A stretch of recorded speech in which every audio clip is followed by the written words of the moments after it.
Plus TV ન્યૂઝમાં આપનું સ્વાગત છે।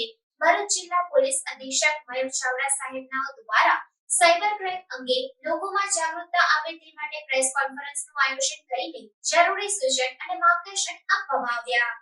ભરૂચ જિલ્લામાં છેલ્લા ઘણા સમયથી અમુક ગુનાઓ જે બન્યા છે સાયબર ફ્રોડના ગુના બન્યા છે।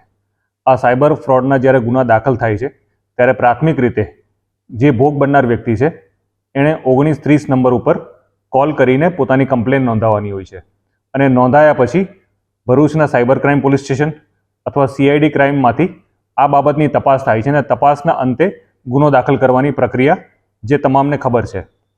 તાજેતરમાં ઘણા બધા ગુનાઓ દાખલ થયા છે અને ઘણા બધા પ્રકારના ફ્રોડ આવેલા છે ત્યાં ઉપર।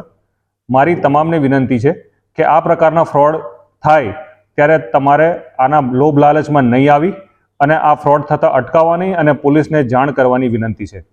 જનરલી સાયબર ફ્રોડ ઘણા બધા પ્રકારના હોય છે, જેમાં ફેક આઈડેન્ટિટી ફ્રોડ હોય છે કે ખોટી ઓળખ આપીને પોલીસની, કસ્ટમ્સ ઓફિસરની કે સેન્ટ્રલ એજન્સીના કોઈ ઓફિસરની ઓળખ આપી અને એ લોકોને ધમકાવીને પૈસા એઠવાનું કામ કરે છે, એ એક પ્રકારનું સાયબર ફ્રોડ છે।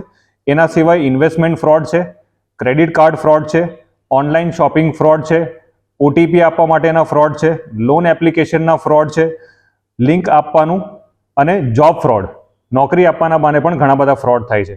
અને ઇન્વેસ્ટમેન્ટ જેમાં આપણને શેર બજારના ટ્રેડિંગમાં કે કમોડિટી ટ્રેડિંગમાં આપણને પહેલાં ટેમ્પરરી ફાયદો આપી પછી મોટા પૈસાનું રોકાણ કરી અને પછી આપણી સાથે ફ્રોડ થતું હોય છે।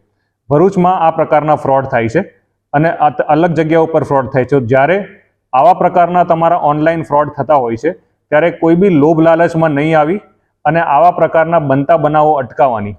આ સિવાય સોશિયલ મીડિયાના ફ્રોડ હોય છે, જેમ કે પોતાને મોર્ફ કરીને, ફોટા મોર્ફ કરીને કે તમે તાત્કાલિક વિડીયો ચાલુ કરો તો વિડીયો ઓન કરી અને તમારા ફૂટેજ લઈ અને પછી મોર્ફ કરીને એ લોકો ન્યુડિટી ઉપર પણ જઈને પૈસા ઉઘરાવવાના હોય છે। આવા બનાવો ઘણા બનતા હોય છે। તો તમામ લોકોની વિનંતી છે કે જ્યારે આવા પ્રકારનો કોઈ બી ફ્રોડ તમારી સાથે થાય અથવા તમને એવું લાગે કે થઈ રહ્યું છે તે સંજોગોમાં તમારે તાત્કાલિક પોલીસને જાણ કરવાની છે અને જે સાયબર હેલ્પલાઇન નંબર છે 1930 એની ઉપર તમામે ફોન કરીને આ બનાવની જાણ કરવાની છે। ભરૂચ જિલ્લા પોલીસ, ગુજરાત પોલીસ અને સરકાર આ બાબતે જાગૃત છે અને તમામને અમે લોકો આ બધા બનાવો જે બને છે એને પ્રાયોરિટી આપીશું અને પ્રાયોરિટી આપર કોઈ છેતરતા હોય એને પકડવાનું અને છેતરીને પૈસા લઈ જતા હોય એને અટકાવવાની પ્રક્રિયા અમે કરીએ છીએ। તો આવા બનાવો જ્યારે તમે બનતા હોય છે તમારે તાત્કાલિક પોલીસને જાણ કરવાની અને કોઈ પણ પ્રકારના પૈસા એ ફ્રોડસ્ટરને ન આપો અને કોઈ પણ પ્રકારની લોભ લાલચમાં ન આવો અને સાયબર ફ્રોડ અટકાવો એવી તમામને વિનંતી છે।